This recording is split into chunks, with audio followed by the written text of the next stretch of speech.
धक्का केड़ा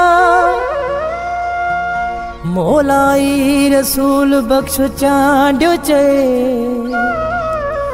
वञो इन ॾांहुं पंहिंजो पाणो पले ओ ममदानी जमील चांडियो चए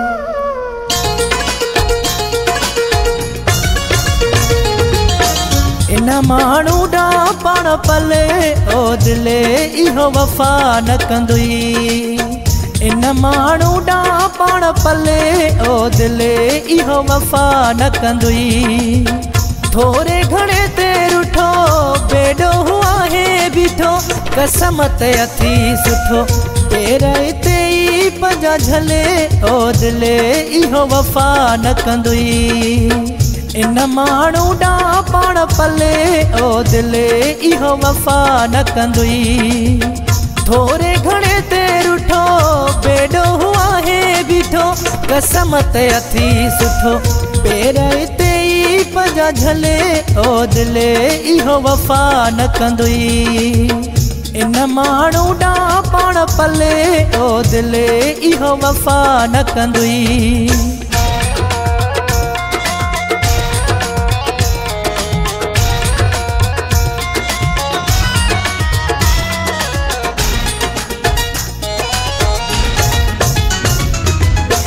आज़मायल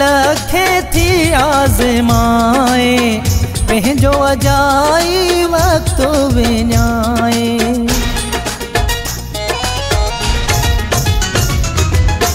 आज़मायल खे थी आज़माए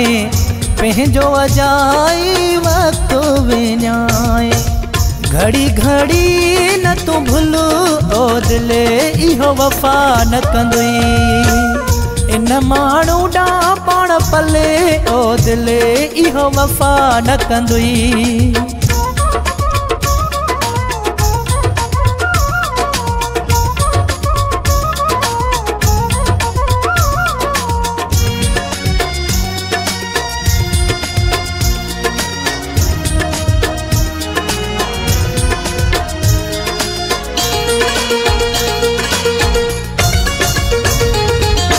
लिखी ॾियाई इहो फ़ाइदो न ॾींदुई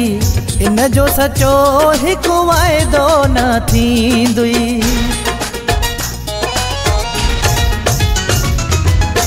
लिखी ॾियाई इहो फ़ाइदो न ॾींदुई इन जो सचो हिकु वाइदो न थींदुई वाइदे न इन जिते हलो ओ दिले इहो वफ़ा न कंदुई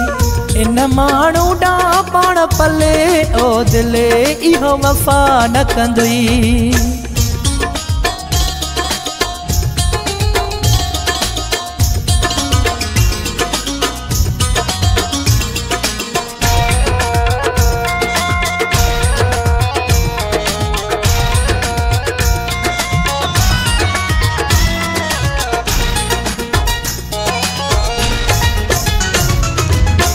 ममदानी यूनिस सचु ही चवई थो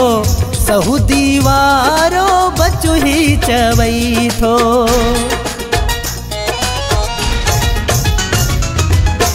ममदानी यूनिस सचु ही चवई थो सऊदी वारो बचु ही चवई थो सूंहं ॾिसी न तूं भुल